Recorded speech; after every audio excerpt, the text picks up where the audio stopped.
Deputy CM బట్టి విక్రమార్క మీడియాతో మాట్లాడుతున్నారు. ఇప్పుడు లైవ్ చూద్దాం. ఈ రాష్ట్రంలో రాజకీయ పోకడికి ప్రయాణం సాగిస్తున్నారనేది దీని ద్వారా స్పష్టంగా అర్థం అవుతా ఉంది.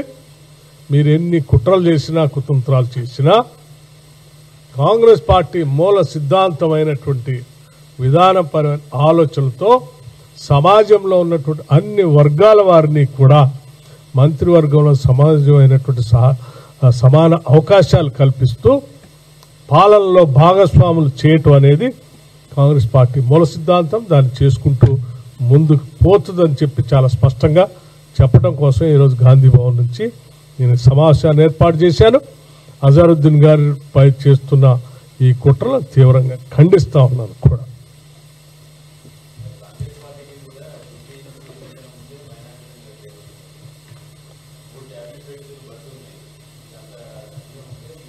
మిత్రులందరికీ నేను ఒక విషయం చెప్పదలుచుకున్నది ఏంటంటే, కేబినెట్లో తీసుకోవటానికి శాసనమండలి సభ్యుడిగా ఈ మధ్యనే అజరుద్దీన్ గారు నియమించబడ్డారు. అంటే కేబినెట్ నిర్ణయం చేసి పంపించారు. సో ఇంతకాలం ఎందుకు చేయలేదు ఇప్పుడే అంటే, ఇప్పుడే నిర్ణయం చేశాం. గతంలో చేసినటువంటి అభ్యర్థులకు సంబంధించిన సమాచారం ఏం జరిగిందో మీకు తెలుసు. అందుకే కొత్తగా మళ్ళీ ఇంకో నిర్ణయం తీసుకొని ముందుకు పోతా ఉన్నాం. ఇది సమయం వచ్చినప్పుడు తప్పనిసరిగా ఎప్పుడు ఏం చేయాలో పార్టీ పరంగా ప్రభుత్వ పరంగా తమ నిర్ణయాలు చేస్తుంది.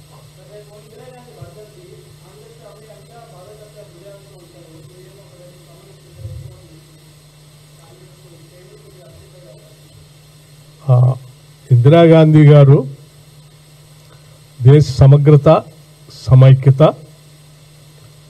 మత సామరస్యం, అన్ని వర్గాలకి సమానమైన అవకాశాలు కల్పించాలనేటువంటి ఒక గ్రేట్ సోషల్ రిఫార్మర్. వారు డెఫినెట్గా ఇటువంటి నిర్ణయాల పట్ల హర్షిస్తే తప్ప బాధపడరు.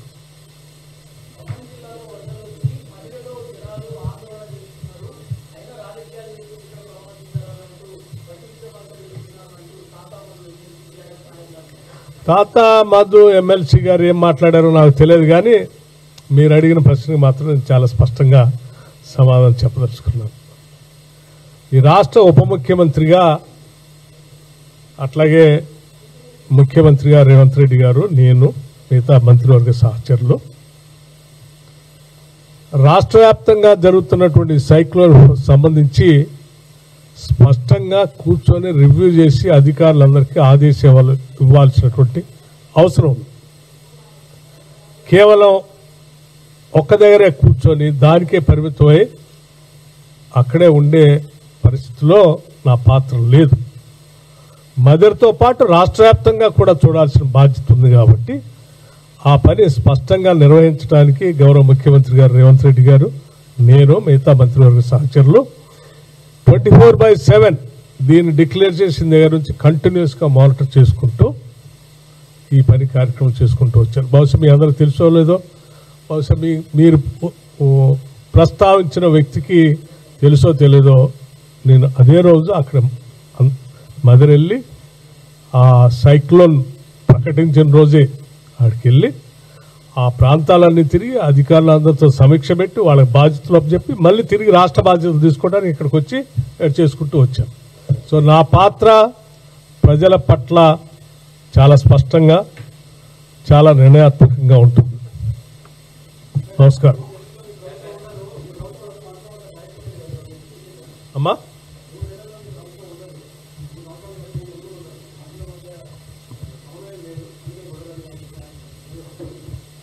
సరే, అవగాహన లేనటువంటి కొద్దిమంది ఏదో మాట్లాడుతూ ఉంటారు.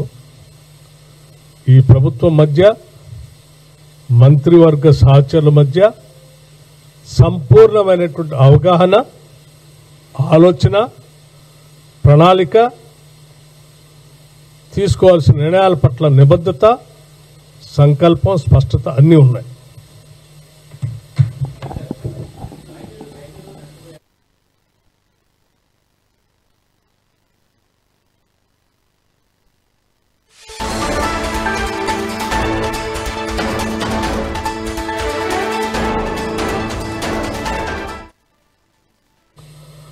ఈ తుఫాను సంబంధించి ప్రభుత్వం అప్రమత్తంగా ఉంది.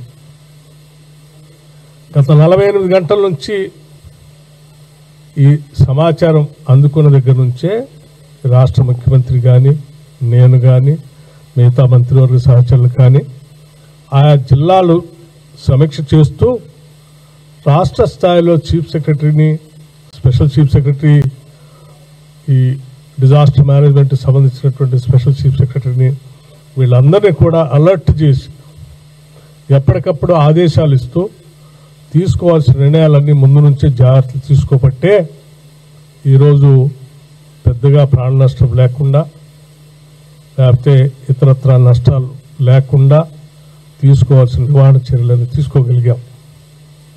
సరే, ఏది ఏమైనప్పటికీ ప్రకృతి మానవపరంగా, పరిపాలనా పరంగా మనం చేయాల్సిన అన్ని చేసినప్పటికి కూడా కొంత ప్రకృతి విపత్తులు వల్ల కొంత నష్టం అప్పుడప్పుడు జరుగుతూనే ఉంటుంది. అటువంటి నష్టాన్ని ముందుగా తీసుకోవాల్సిన చర్యలు తీసుకొని ఆ తర్వాత నష్ట నివారణ నష్టాలపైన అంచనా వేస్తూ ఆ అంచనాలని ఏ రకంగా మనం నష్టపోయినటువంటి వాళ్ళకి ఏ రకంగా సహాయం చేయగలం అనేది ప్రభుత్వం అత్యంత మానవీయ దృక్కోణంతో ఆలోచన చేస్తుంది.